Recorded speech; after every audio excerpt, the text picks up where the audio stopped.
దేవుని కోసం కనిపెట్టడం గురించి బైబిల్లో చాలా వివరణ ఉంది. దీనికున్న ప్రాముఖ్యత ఇంత అంతా కాదు.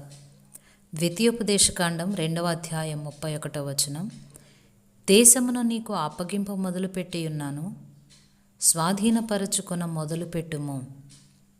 దేవుడు ఆలస్యం చేస్తూ ఉంటే మనం సహనం కోల్పోతూ ఉంటాము.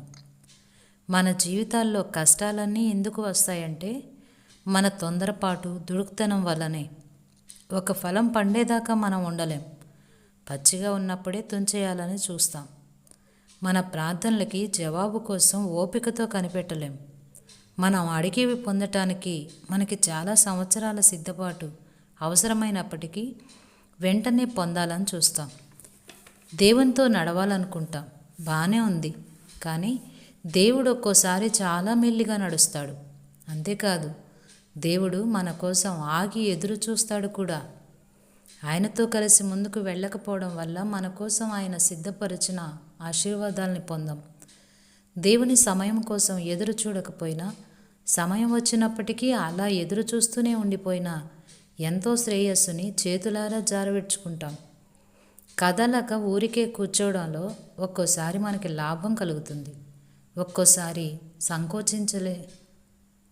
ఒక్కోసారి సంకోచం లేని అడుగుల్లో ముందుకి సాగాల్సి ఉంటుంది.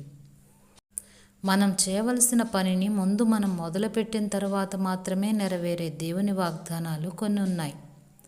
మనం లోబడడం మొదలు పెడితే దేవుడు ఆశీర్వదించడం మొదలు పెడతాడు. అబ్రహాముకి చాలా వాగ్దానాలు చేశాడు దేవుడు. కానీ అబ్రహాము కల్దీల దేశంలోనే ఆగిపోయినట్టయితే అవేవి నిజమయ్యేవి కావు. అబ్రహాము తన దేశాన్ని, బంధువుల్ని, ఇంటిని వదిలి కొత్త దారుల గుండా ప్రయాణాలు చేసి తొట్రుపడని విధేయతతో సాగాల్సి ఉంది. అప్పుడే ఆ వాగ్దానాలు నెరవేరుతాయి. 10 మంది కుష్ఠరోగుల్ని ప్రభువు ఆజ్ఞాపించాడు, మీరెళ్ళి యాజకునికి మీ దేహాల్ని చూపెట్టుకోండి అని. వాళ్ళు వెళ్తూ ఉండగా వాళ్ళ శరీరాలు బాగైనాయి. తమ దేహాలు పరిశుద్ధమయ్యేదాకా కదలకుండా ఉన్నట్టయితే వాళ్ళ పట్ల ఆ అద్భుతం అసలు జరిగేది కాదు.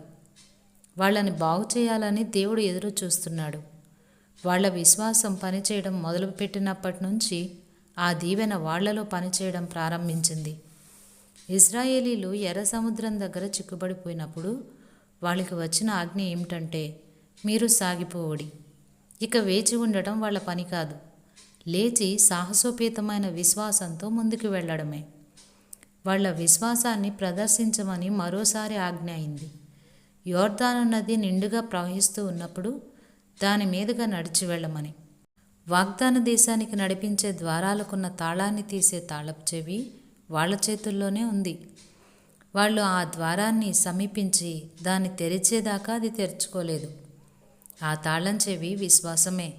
మనం కొన్ని యుద్ధాలు చేయవలసి ఉంది.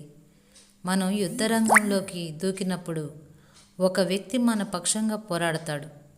ఆయనలో మనం జయశాలులం.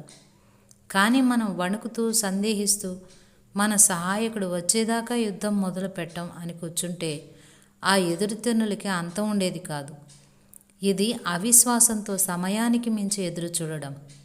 దేవుడు నీ మీద తన పరమాశీర్వాదాల్ని కురిపించాలని ఎదురు చూస్తున్నాడు. ధైర్యంతో కూడిన నిరీక్షణతో ముందుకు వెళ్ళి నీ హక్కును దక్కించుకో. నేను ఇవ్వడం మొదలుపెట్టాను, స్వాధీనపరచుకోవడం మొదలుపెట్టు.